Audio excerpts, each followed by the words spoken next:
Hey everybody, and welcome back to the podcast. Thanks for watching. Today we have a special collaboration episode with Kelvin from the First Impression BJJ Podcast and head instructor of Cambridge BJJ. Today we're going to talk about a bunch of different topics, especially around Andre Galval's apology, the recent UFC 259, some events that actually happened at that fight. Then we're also going to talk about some other topics that are happening around the world. Before we get started, don't forget to like and subscribe to the channel. If you're liking what you're seeing and you want to help support the athletes, the coaches, and the different guests that we have, make sure you like and subscribe, and don't forget to share our content. We are powered by Spirit Leaf Waterdown, located at 64 Hamilton Street North in Waterdown, Ontario. Looking for Canada's top cannabis stop? Look no further than Alex and his crew at Spirit Leaf Waterdown. With his knowledgeable staff, you're going to be able to find all your THC and CBD products of the highest of qualities. Online curbside pickup is available, but you're also allowed to shop in stores now, which is great. So don't forget to like our Instagram and their Instagram, and you'll be able to save some money. We're also sponsored by Project XGuard. Project XGuard is an amazing program helping underprivileged youth get connected with Jiu Jitsu throughout the GTA, and they continue to do so. If you know anybody who would benefit from the gift of Jiu Jitsu in their life, make sure you contact us or Project XGuard, and we'll help them get started with some amazing instructors. Thanks, everybody, and enjoy the show.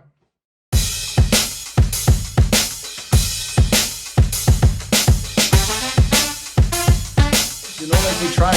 We're lucky that we open. So we have active members and staff supporting the gym so we can keep it up with this. And yeah, waiting to be able to get new people and actually do training, because man, the amount of people that send emails like, oh, are you guys open? Are you guys training? What do you like? Are you guys training? I'm like, guys, listen, you think I'm gonna answer that something to you? Like if I'm training, I'm gonna, but I just can't. No, I'm not training. Big no. No, I'm not. How did you, Kelvin? How did you end up out in Cambridge? Because I know you were training at Toronto. You're still affiliated with George and Toronto BJJ and Jiu Jitsu for Life team. But how did you get set up out in Cambridge? Man, so it's just like a funny story. A friend of mine, Nadson, my partner here, Nadson Rossi. He was a blue belt. Now he's a purple belt under George. He's been training for the last, 6-8 years or whatever, too, something like that.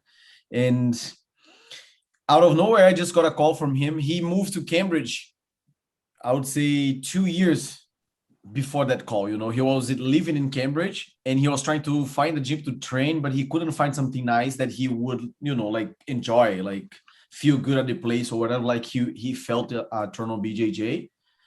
And he called me and said, listen, I got an opportunity to teach in this place. Do you want to teach?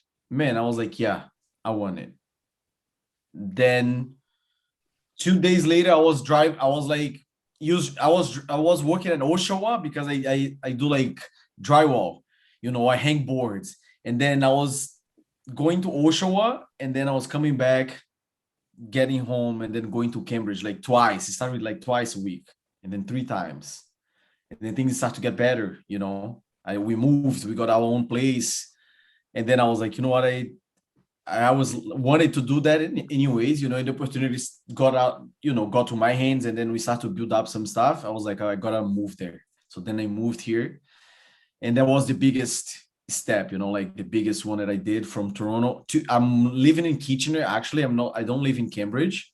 So I still commute, but man, it's 10 minutes from the gym,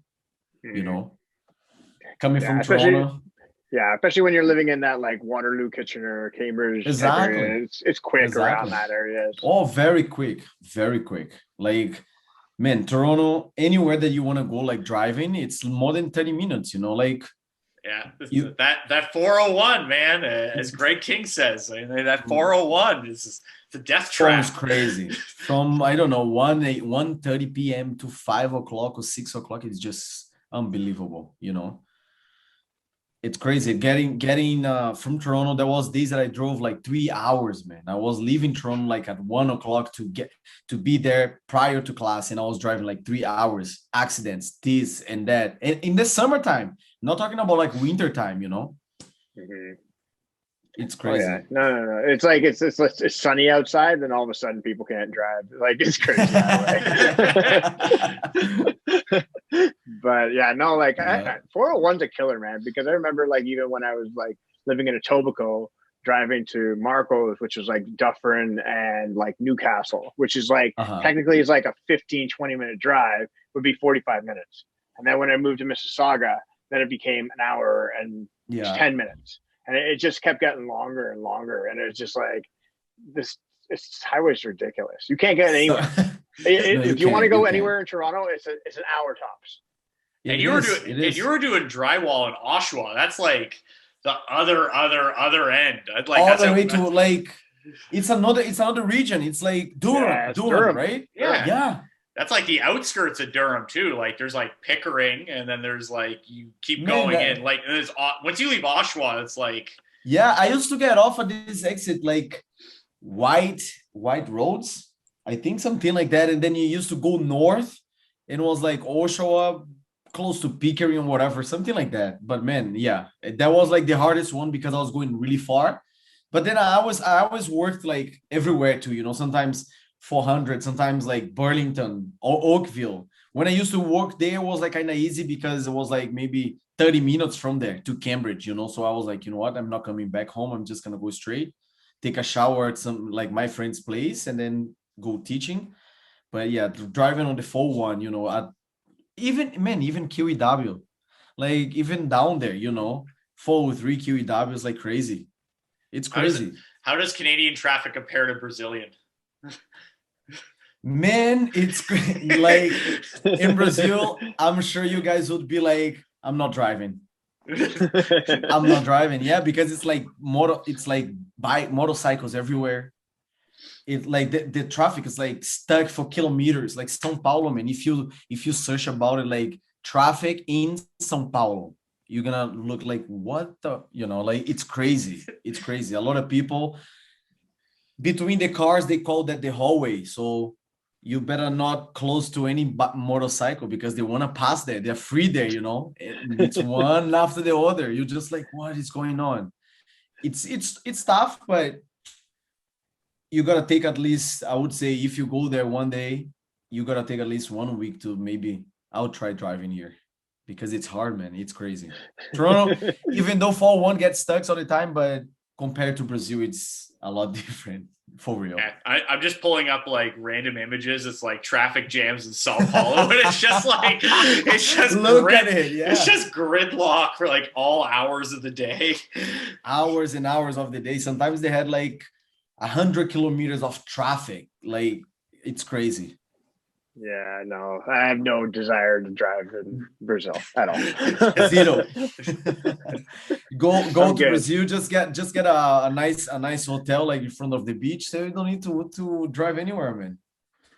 Yeah, like one of the like worst places I've ever driven was New York. New York was crazy because like you have to be so aggressive while you're driving and be careful you don't hit anybody because like the cabs try to kill you.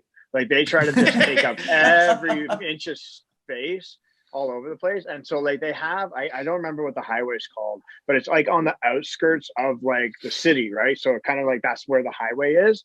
And they don't have like a merge. It's a fucking stop sign. And you basically have to go, you make a right-hand turn and you floor it. And you either, I was like, this is like the one time like you either do or die. It's crazy. So like that's like I figured it out like about a week in when I was there the one time, but I don't like driving there at all. Like I'll fly from now on. I will not drive. I'm actually in New York like like in 2019 before all this, and like I don't know. You got to be basically what Aaron said. You got to be pretty aggressive, like with driving and cutting in and out of things, because like it's just there's so many people in such a small area. Like New York City, Sao Paulo, it's so many people in like one area that it's hard to get around. I'm sure, man. Especially in New York, I don't know how is it, but in like Sao Paulo, Brazil, like many the big cities in Brazil, people don't really like the pedestrian really doesn't obey the signs, you know, like for pedestrians. So they cross anywhere. you got to be ready for all of this too, like crossing, motorcycle, people. Yeah, it's crazy. It's crazy. So, especially like during this whole kind of like COVID situation, you started your own podcast as well. Like, do you want to tell us kind of like what it was, what kind of inspired you to do that, and then how's it going so far with that? Especially kind of like, I like what your theme is, but I want you to kind of tell our listeners No, yeah, what sure. that is. So, man, I had this idea before the pandemic. Actually, I really want to try it to go online and start to make the podcast happen. And for some reason, I think this really had to do with a lot of like different experience that people used to tell me, especially after starting the gym, when I do like intro classes. I have these people, they go online, they schedule the class and they come. It's like 101. Sometimes if you're two friends, you come like, two persons, like teach the class, like very basics, and people start talking to you, like it's pretty much 101. So then they start tell a little bit of your, like their life. Sometimes they cannot do a position or some stuff. And a lot of people, some people, they are really looking to train, and some people, they're just looking to have a different conversation on the day. And I realized that it's actually, it is a thing, some people, they go there just to do something different in that day, or they want to do something different that month. They don't actually are interested on signing up or whatever, so I was like, okay, so I can teach the class. I might not be able to convince this person to train jiu-jitsu by only teaching like them like one class.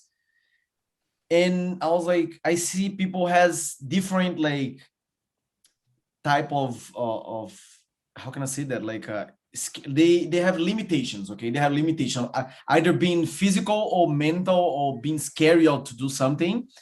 And I was like, okay, so how can I maybe try to convince people to do, even though they have like some limitation? Because I have my limitation too, like when I don't want to get into this because it's going to be like too much. When I was younger, I just had surgery. As 12 years old, I had arthritis. And since then, I have this limitation, until now. And I have pains and stuff, but I keep training. And I was motivated to keep going. And I wanted it. This is only one of 1,000 different experience, like other people, they might not have one arm, one leg, they cannot jump, they are scared of, they can be in small places, and somehow you see like one or two persons that has this trying jiu-jitsu, and they achieve better lifestyle and thing, because jiu-jitsu help them go through that.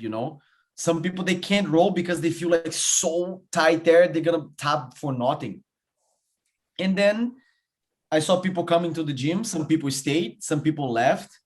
And then I was like, okay, so if I try to show other people's experiences to a certain amount of people, or to the students prior they do the class, or during the times they're doing the class, they might have the same type of limitation and get inspired by that person, because the other person might be doing jiu-jitsu for a long time, or jiu-jitsu help that person overcome something, like of the limitation, because they start training.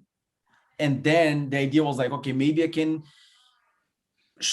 put this on the internet, and people will start to listen to it, maybe get motivated and at least try a class. It's not only about like around me, but everywhere, because on the internet, you can listen to it like anywhere, in Brazil, here, US. Like the other day, I just talked to a guy from San Diego that saw the podcast, and he sent me a message. Oh, I want to share my story. I was like, let's go, man, let's do it.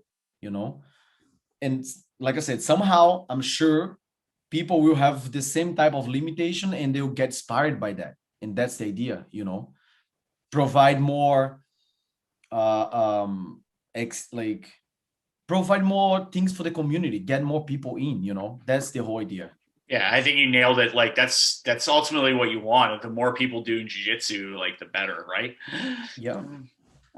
So then with that said, like what are kind of like some of your training principles, especially for people that are like they're brand new to jiu-jitsu. They've never trained a martial art before, never even done anything athletic before. Like, so they walk into like a class for the first time. So like, what do you do with them? Exactly.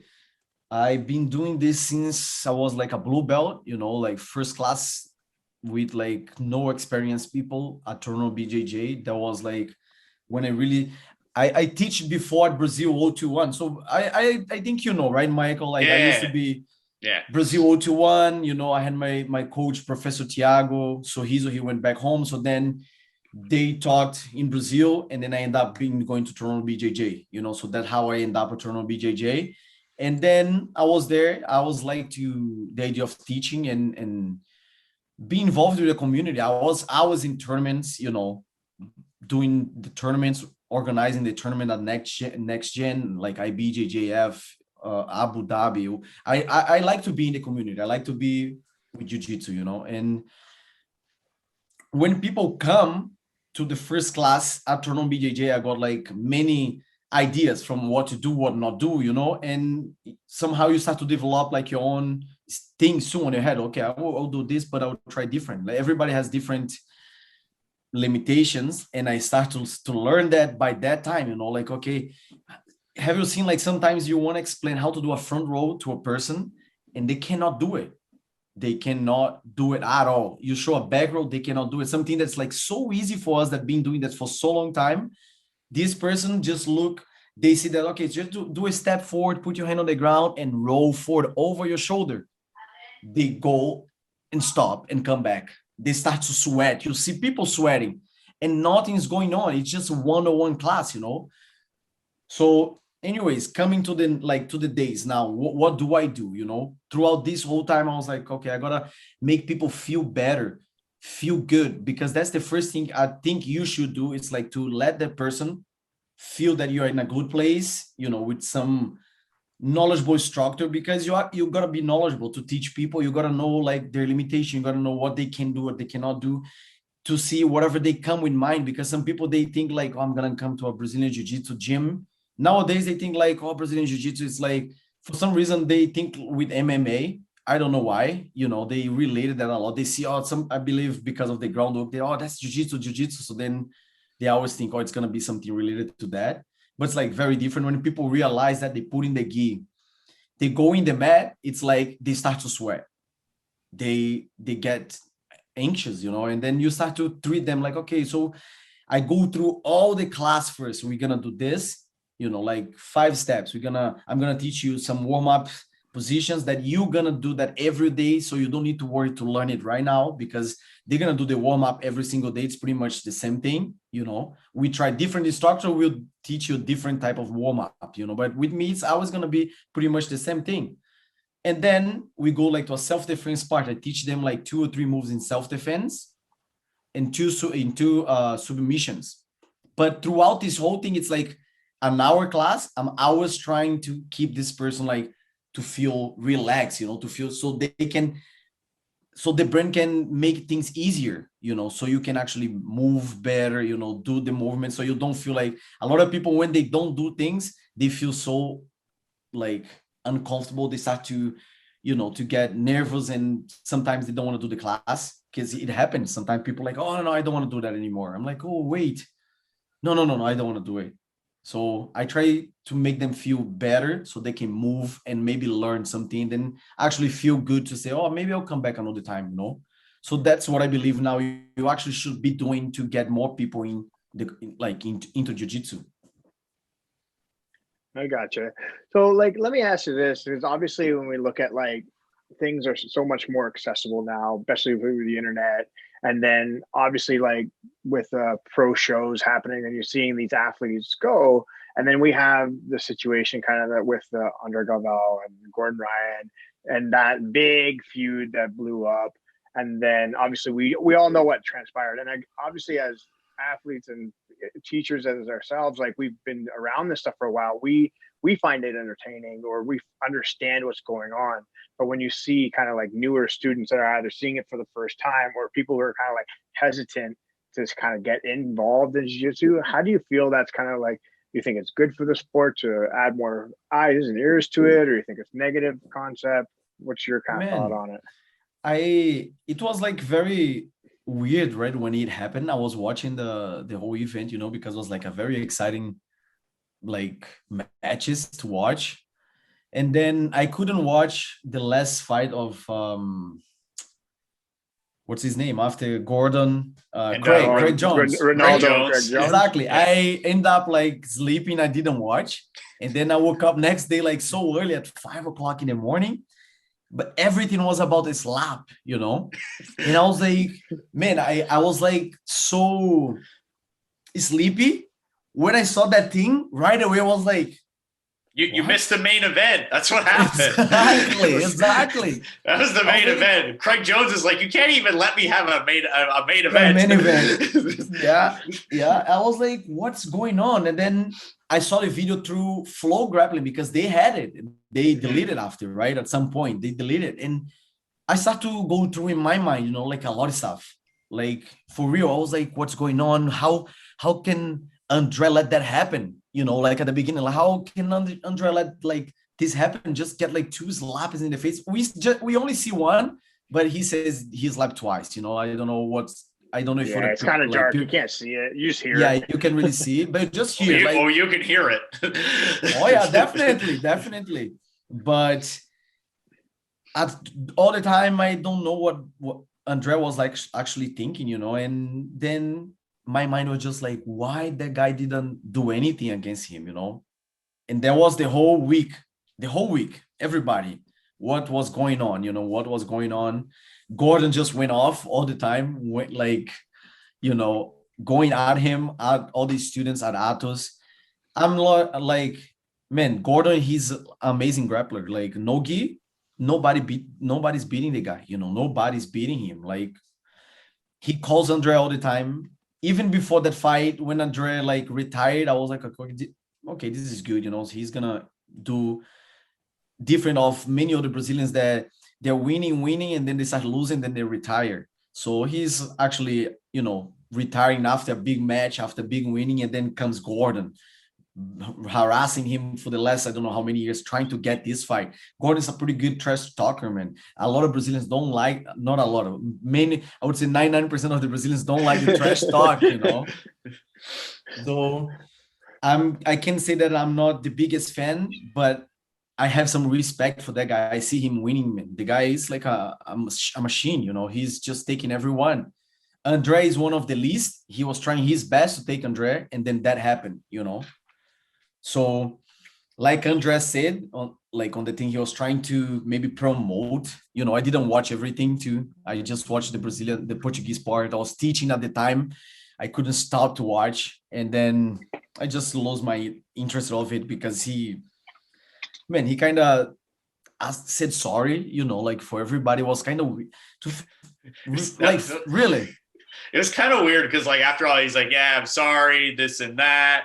Oh, but I'm going to offer 50% off of Atos Online. Everything went down. Okay, guys, I got 50% off. 50% off. It like makes you turn into like a pitch for everything went down. Everything went down after that because it was just like, I don't know what's going on. You say sorry and then somehow you just make some marketing. You want to sell your stuff and you got slapped twice in the face, you know. And now you don't even want to do the fight. What's going to happen? What's going to happen now? Are they going to fight or not? You know? I have no idea. Honestly, like, I view it kind of two ways. Like, if you're looking at it from like an old school Gracie mentality standpoint, stuff like this happened all the time in like Rio and all the time, like in the 70s, the 80s, the 90s. Like every challenge all day. People go there to challenge. Things happen. Yeah, it's like you go, like, there's footage of like Hickson on a beach slapping somebody and fighting him on the spot. He's like, oh, you're talking shit? And he smacked him and he's like, let's go. Because for some reason they drop in the same wave. They used to do that. If you drop the same wave like surfing, they was like, okay, let's go. Why you did that? Boom, fight right away. Let's go.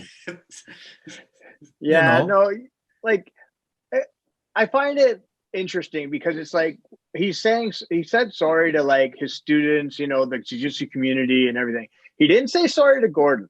He said, I forgive Gordon for everything. right? So all the trash talk or whatever, but he didn't say sorry, right? So like, and in that standpoint, I'm like, okay, fine. You're just like not acknowledging it and kind of moving on from it. But then it's like you're dropping the discount on my students. I'm like, okay, cool. I get it. Like, he wants to hustle. Like, there's nothing wrong with that. I mean, it may not be the best time to do that. So you might as well maybe he look at the numbers and saw maybe I don't know how many people was live and say, there you go, that's a good opportunity to make some sales, you know.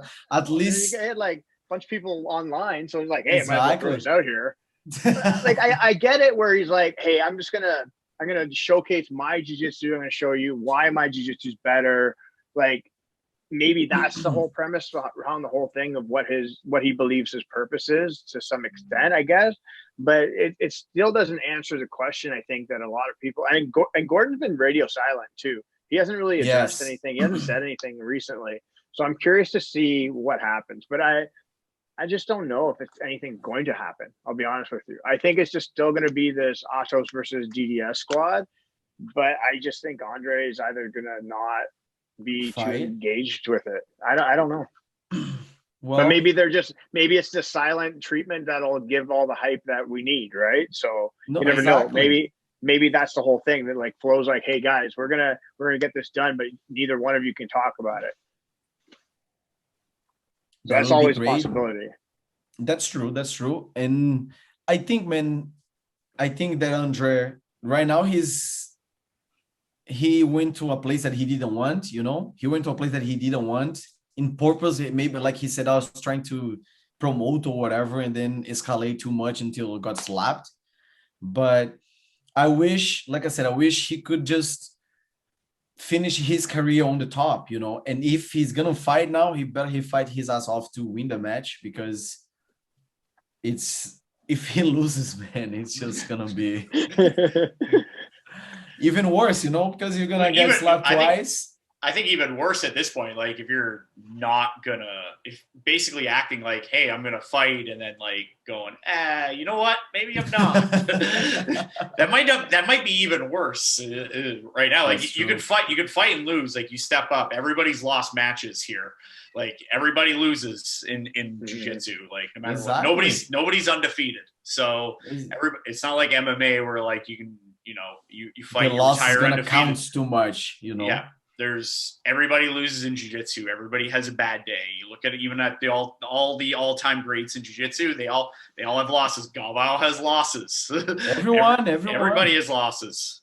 Except for Aaron. He's undefeated. Undefeated. Undisputed.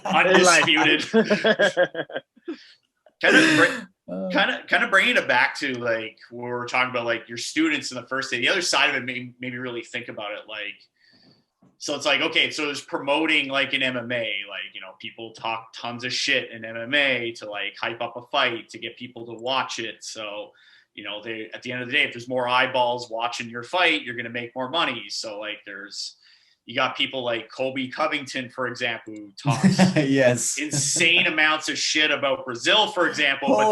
But now he has a Brazilian girlfriend. Just saying.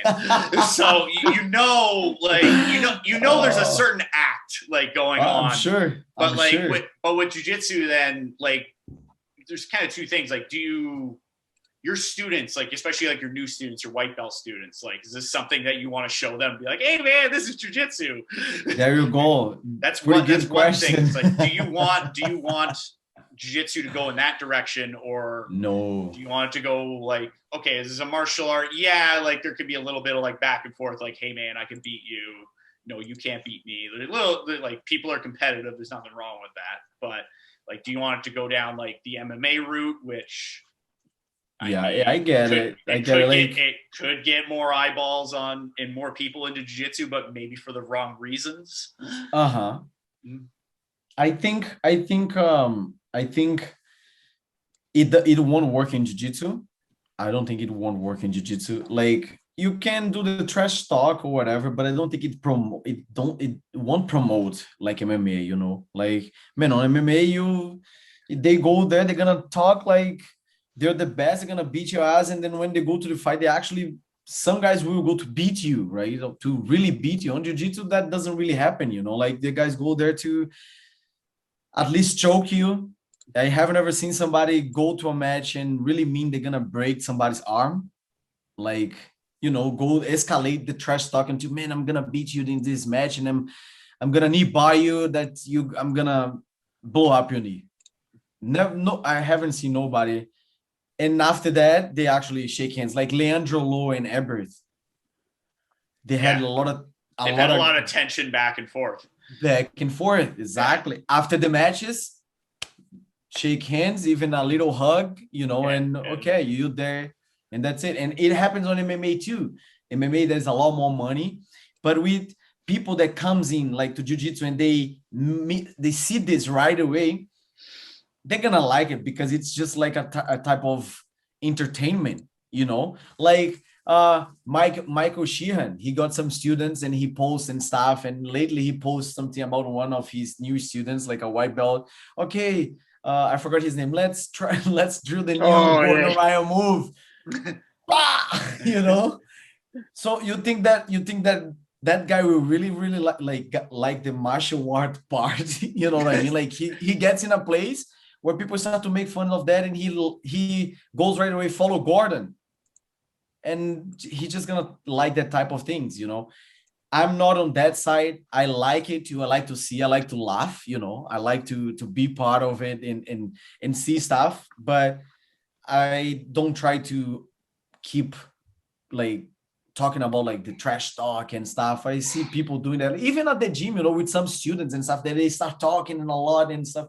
Like, yeah, okay, no problem. You like him? Okay, it sounds good. You know, I don't get into too much because I like I said, I like to laugh. I like I see the situation. It's nice. We can talk, you know, we're going to talk a lot about it, but I just don't like the idea of putting the image of jiu-jitsu on that. You know, they can create the events, make the events happen, make good athletes fight good athletes, you know, put them out there, pay them, you know, try to pay them, make something really nice, because jiu-jitsu needs that around the world, not only in the US, around the world. Here we need it.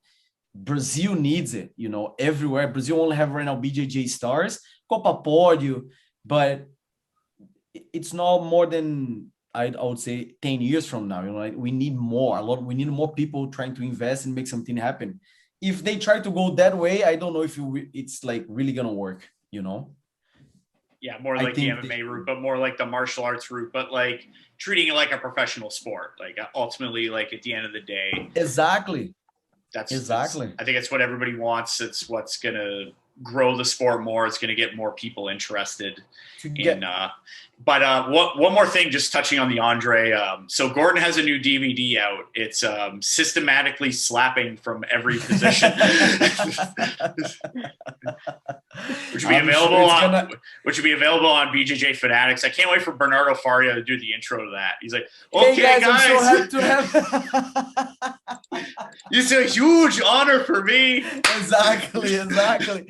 Okay, Bernardo. So stay in front of me, and now you're gonna be my dummy. Bah! So that's how it's gonna be showing. It's gonna sell a lot. It's already selling, man. It's already selling. You know, see, it's fun, man. It's fun to talk about it, you know, but I just don't see it going this way. I just don't see it. Yeah, I think you want to try and keep like the purity of like the sport, obviously, and the art, but you also need to hype it up to some extent. Flow Grappling is like, again, they're a media company, right? They're very good at making media to make things work. So I think they just have to find that fine line, like anything, on like how to make it so it kind of keeps its integrity, as we said, right? But it'll be interesting how they do it. I think there's a difference between like media, like, you know, the news, like CNN, NBC, whatever, and like TMZ. So does Flow Grappling want to be CNBC, NBC, CNN when it comes to like news and covering that was like jiu-jitsu grappling? That's all fake news. That's all fake news. That's all fake news. Do they want to be that, or do they want to be TMZ? Because like going that route is like, okay, well, you know, we're just trying to shock value, make money, create some value on things that happen out of nowhere, they make that big thing, you know, and then let's go create some value, some views, try to make some money, and then things go slow down again. We need to have somebody slapping on somebody else, you know. So they have something to talk. No, but actually, even before that, I've seen like flow grappling. But like we just saying this, they are media, you know. They want to put out there anything that will make them go up, you know, have views, have sales, streams or whatever. They will do it, and Gordon really brings that to them, right? Like a lot. Gordon's really bring a lot of attention on flow grappling, like for himself, of course, to sell, to make these millions that he brags a lot about it, you know. Oh my God, 1 million in DVDs, blah, blah, blah.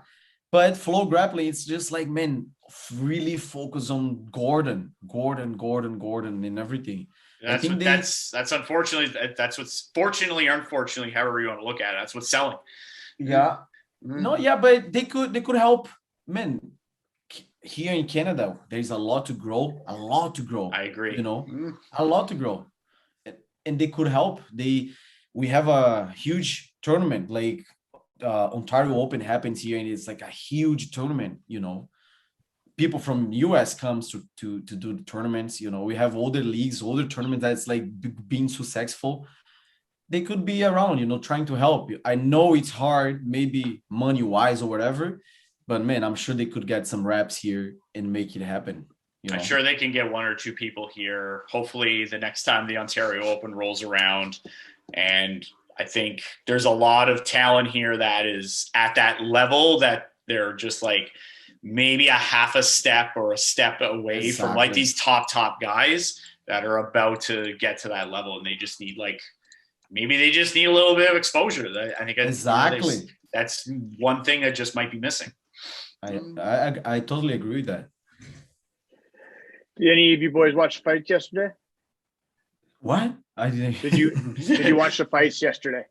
Oh yes, yeah. The fight was pretty good. So I wanted to touch up on Amanda Nunes, the fight.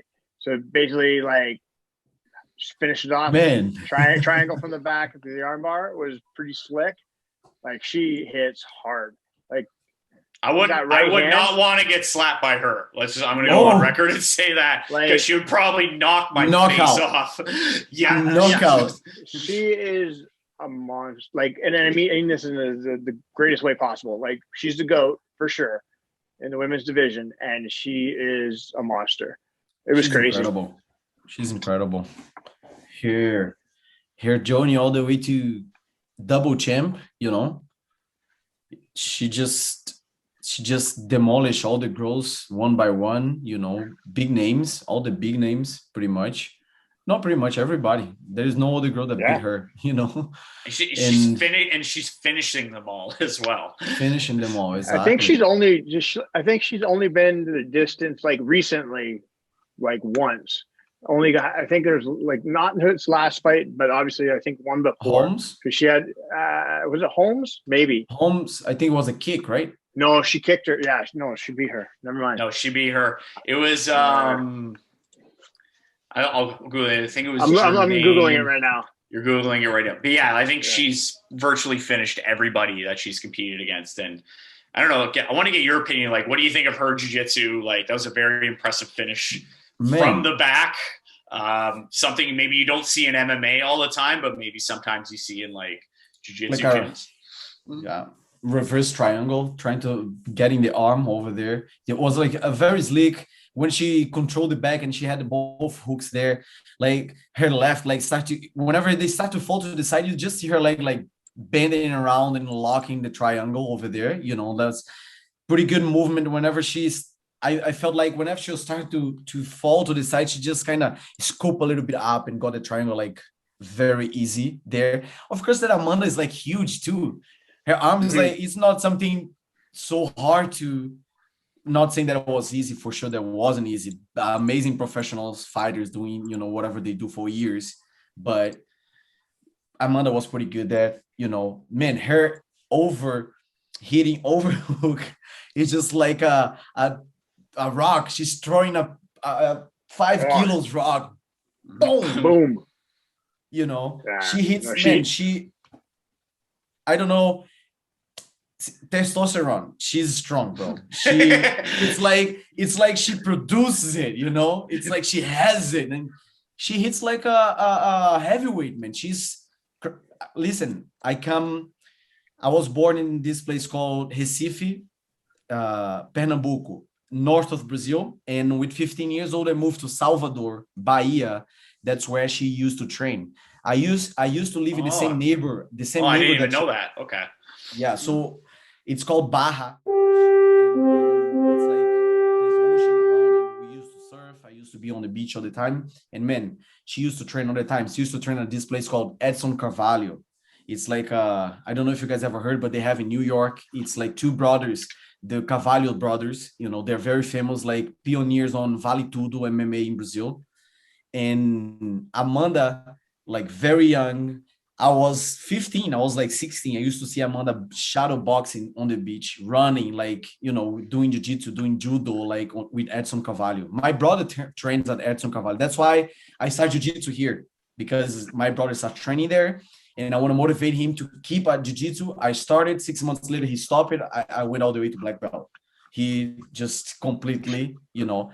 And Amanda was like somebody that I used to see, man, all the time, like not once in a month, or all the time. We used to surf. After surf, we hanging out on the beach. She was training.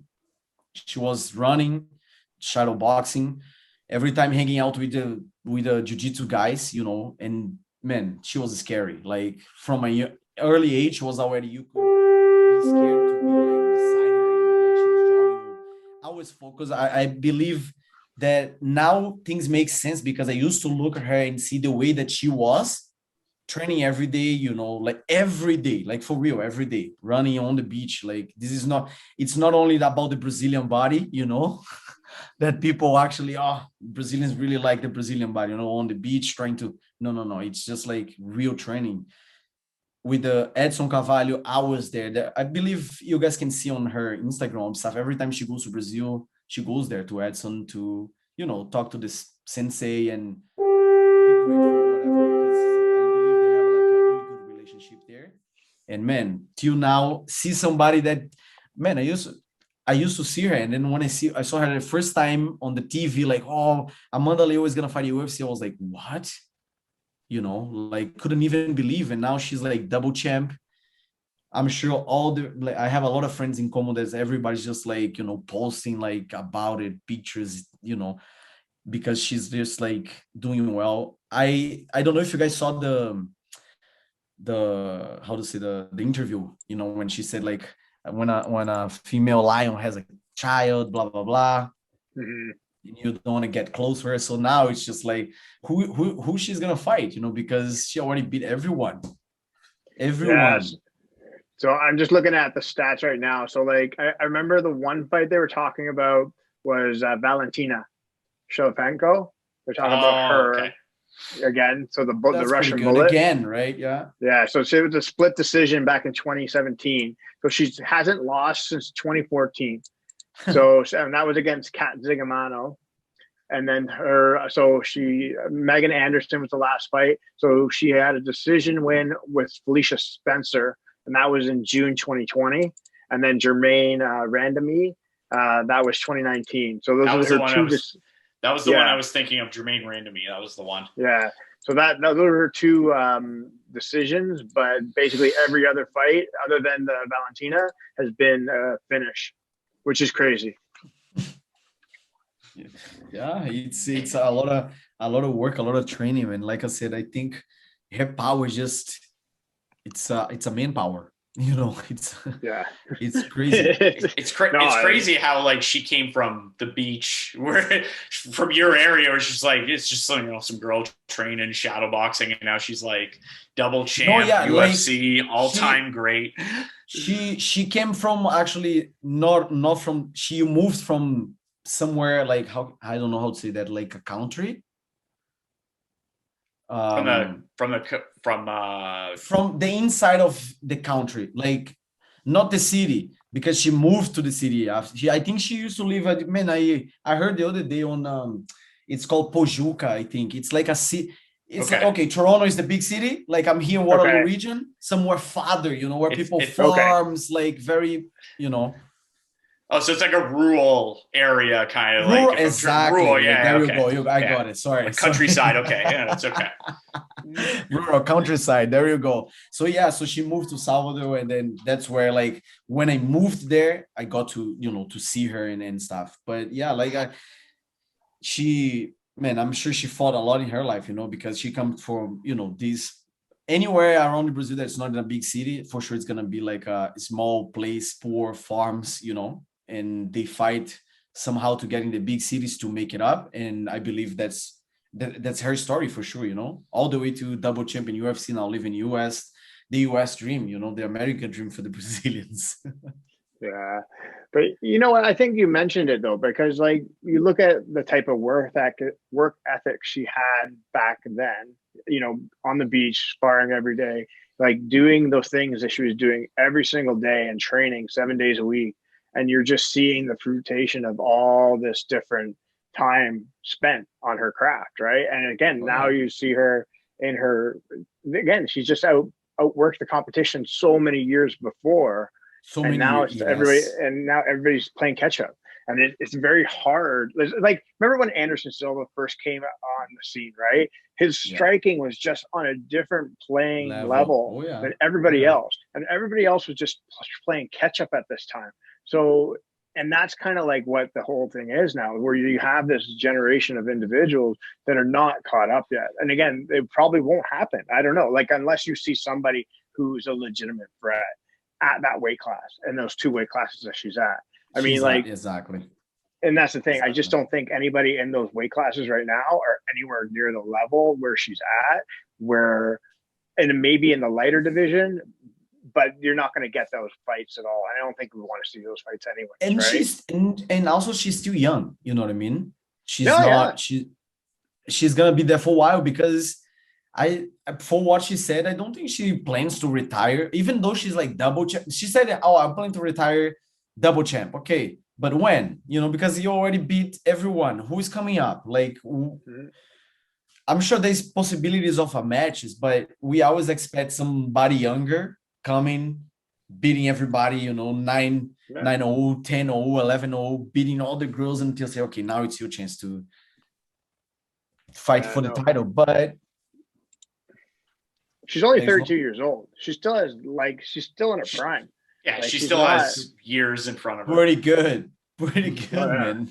Oh yeah, exactly. She could retire if she wanted to, and then I don't think anybody would say a thing, right? Like, she could retire, be happy with it. Exactly. So, but again, it all depends on how she feels and where she wants to go from now, right?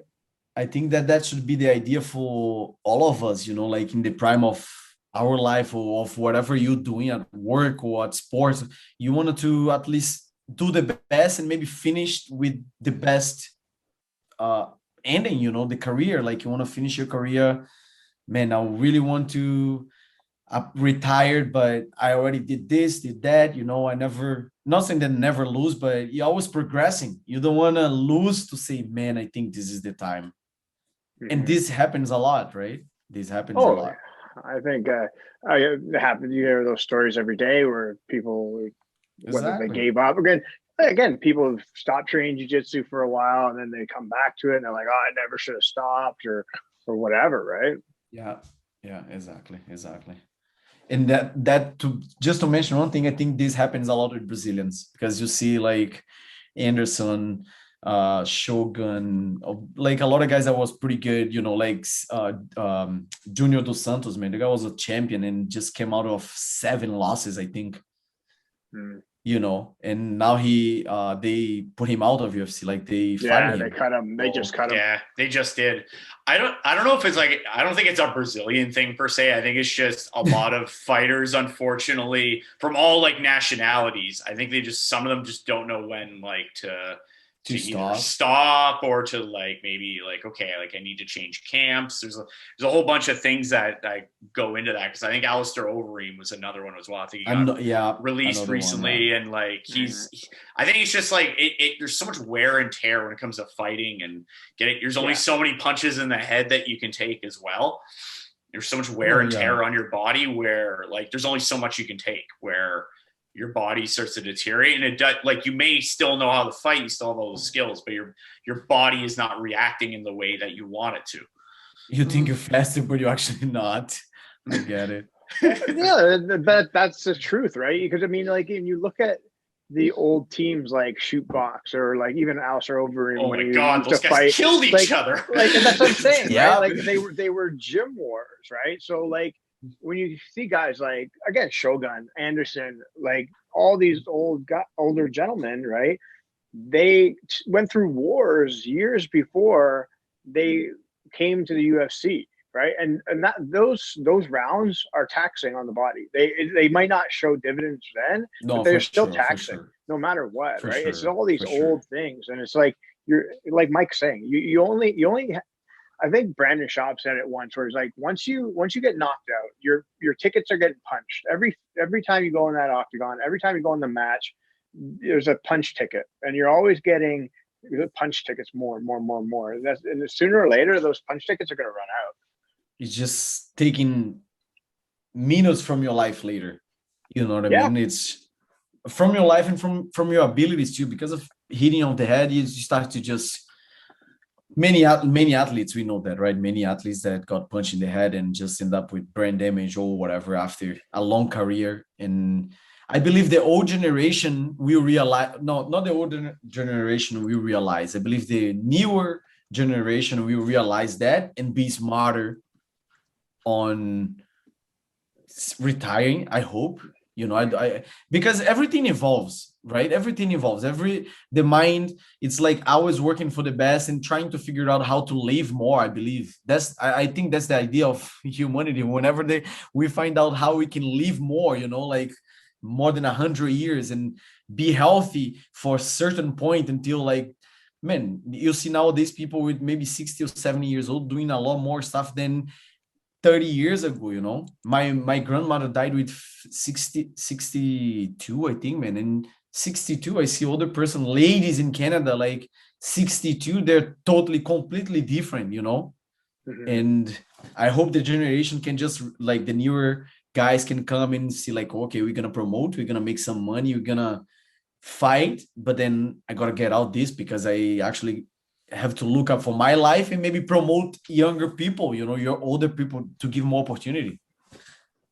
Yeah, like, I know it's a different sport, but one guy that did it really good was Andre Ward, who's in boxing. So he retired 32-0, turned 32 years old, returned, like, hit 32-0, world champ, whole deal, like, made my money, I'm done. I'm done fighting. Good. And then he's out of the sport. He has no intention of coming back at all. And people have always asked him, like, hey, are you coming back? He's like, no, I'm completely done. I'm 37 years old now. I'm focusing on my career, my business. I've made my money. I've done my fighting. I have my wits about me.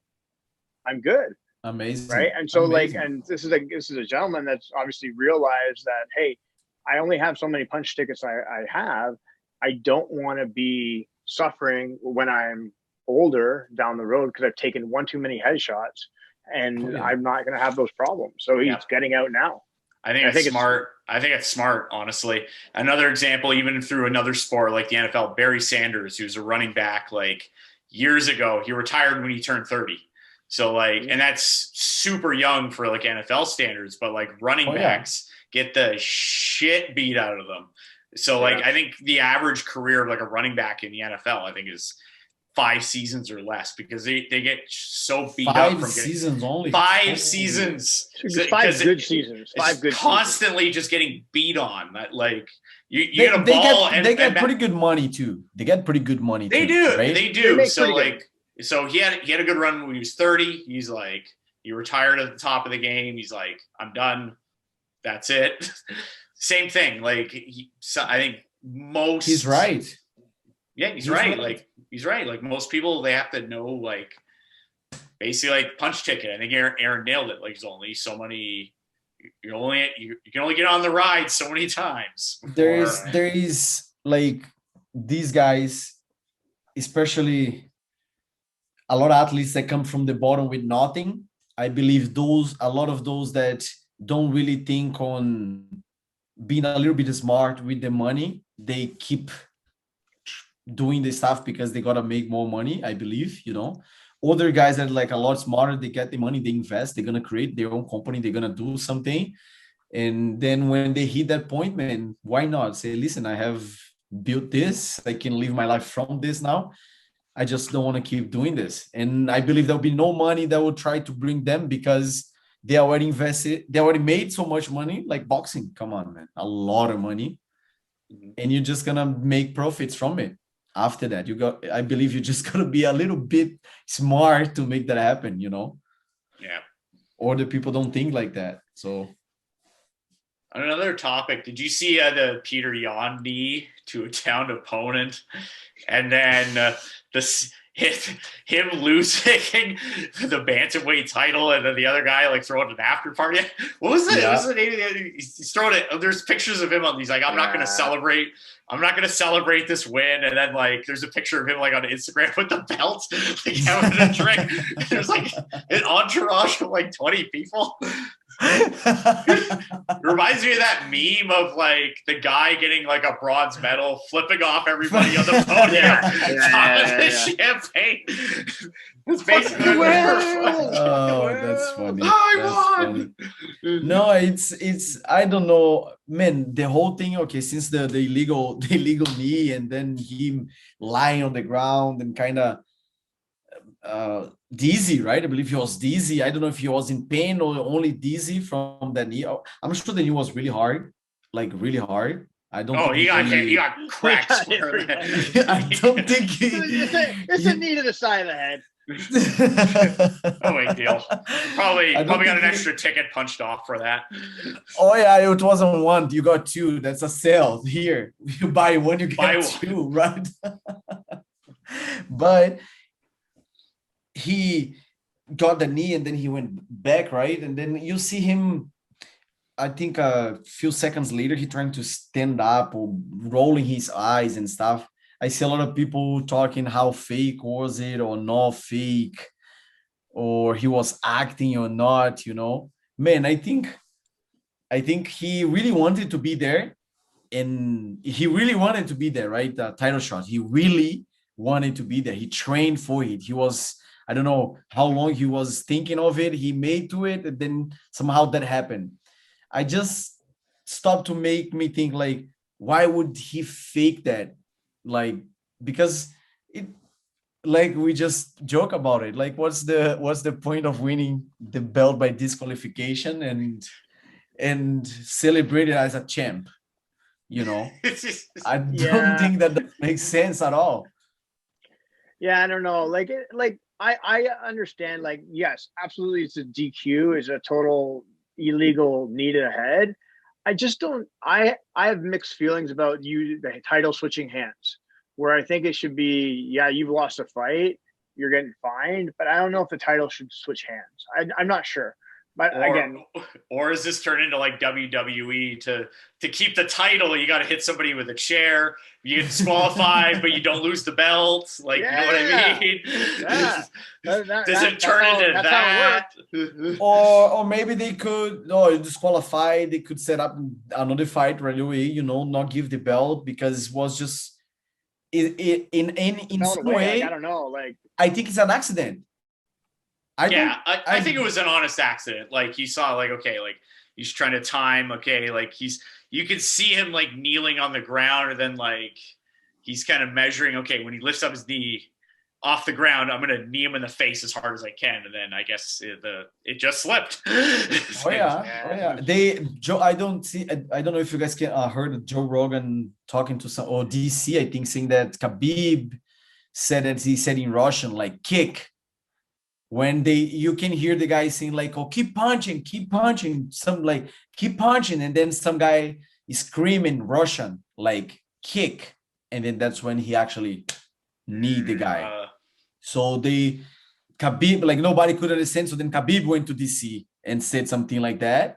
And that's when he probably got that motivation, like, okay, right away, kick. And then I don't think he actually really want to do that. I'm sure they knows the rules, like we all do, even for jiu-jitsu, But I think he was actually Funk Master. He was there with the hands on the ground.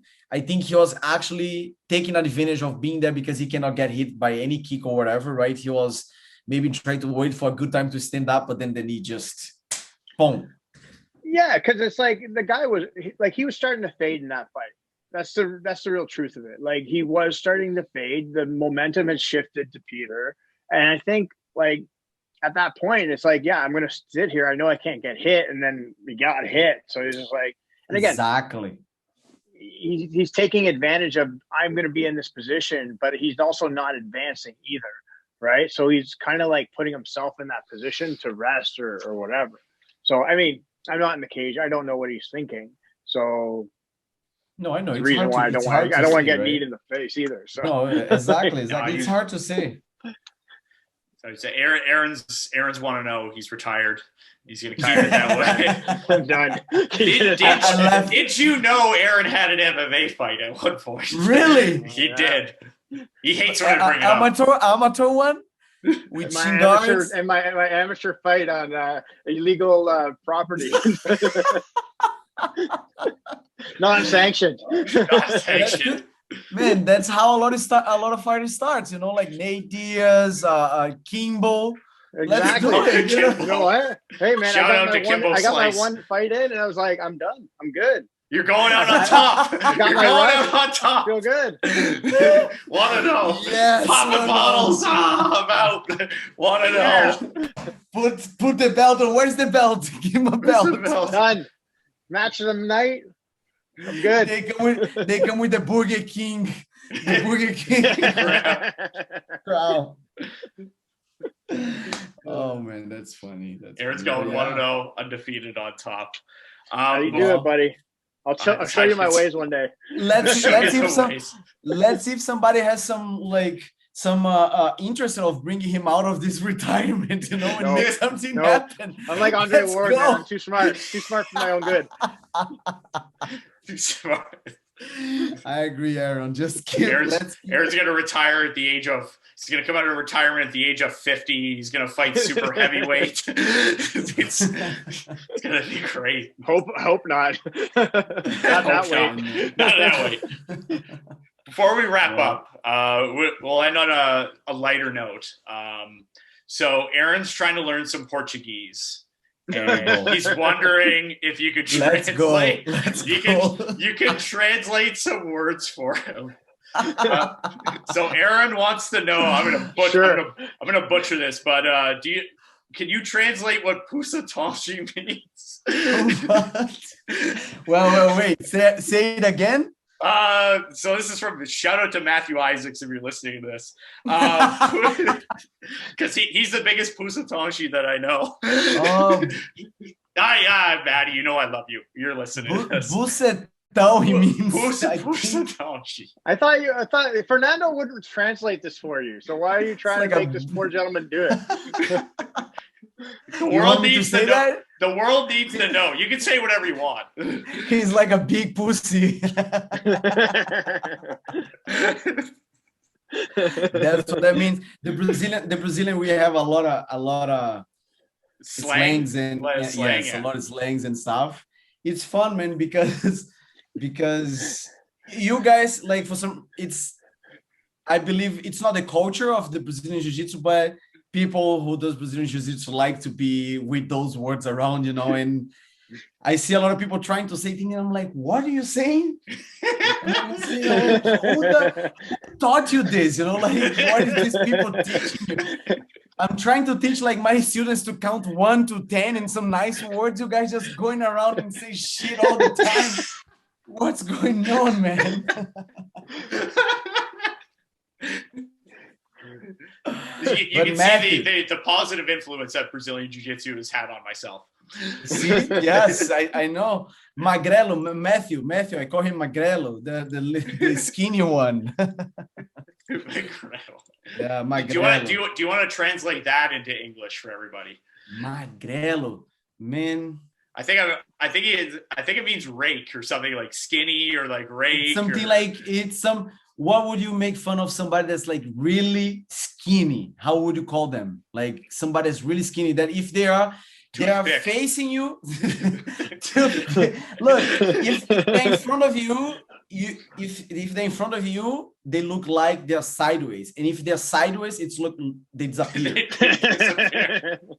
So that's a magrelo, so thin that you can pretty much not see them. And he got actually a big hair, just like the hair around now, right? Like. Poor guy. I like the guy. So we'll end on this as well. What do you think of I guess the Brazilian culture being it's a lot more mainstream and a lot more popular, and like, people like, you go to tournaments, like, what do you think of like people like me and Aaron yelling like, "Boa, get the sweep, Boa," like because that's honestly like the only thing I know. I say it as a joke, but I'm just like. It's like, what are you getting for dinner? I'm like, Boa, Burger King, like, Yeah, it's fun, It's I believe I like it because it becomes something fun and nice to say especially between friends. It's like, hey, Boa, man, like, we know it's something good.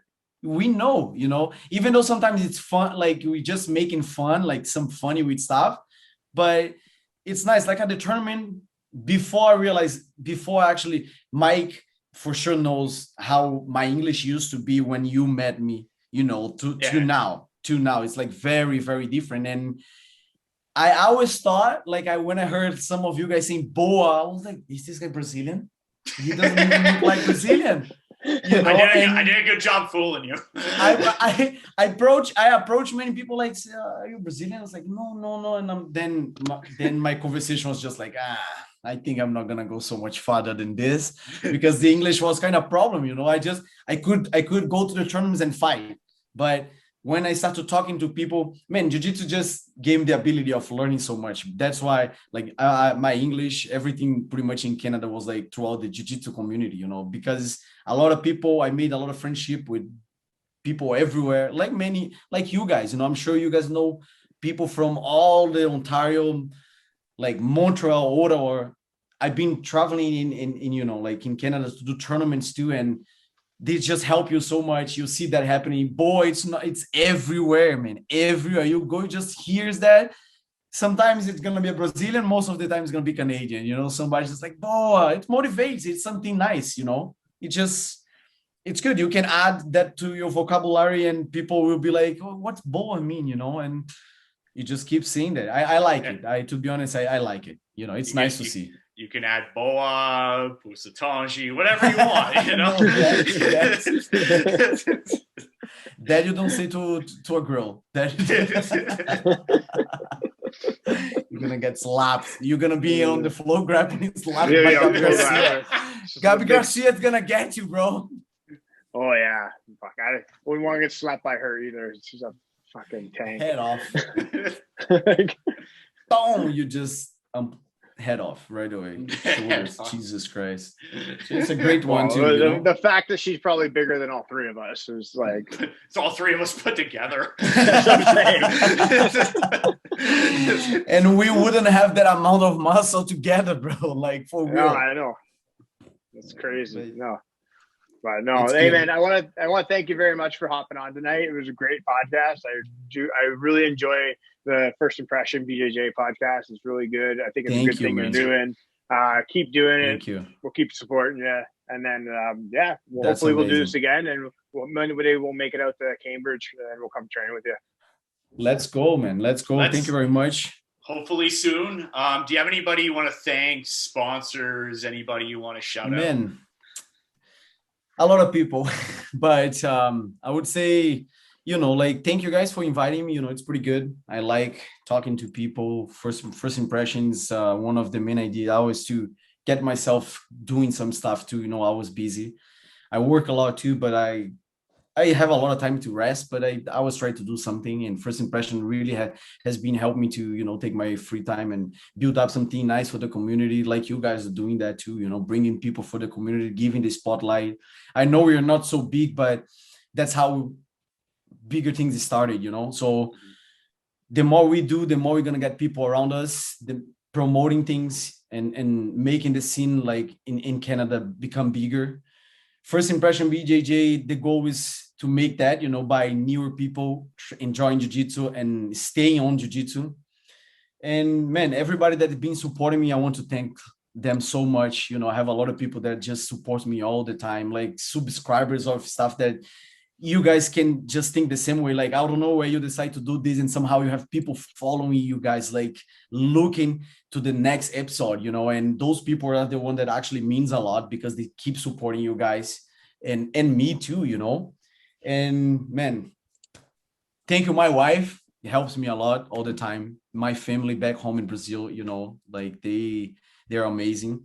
Cambridge BJJ, man, it's a dream that is happening, and can't wait to see, the future for Cambridge BJJ. And yeah, man, like, thank you guys one more time. It was like really fun and great. Yeah, thank this you. is awesome, man. Thank you. Yeah, all right, man. Thank you so much. Have yourself a good night, guys. You too, man. Enjoy. Let's go tomorrow. A lot of drywall.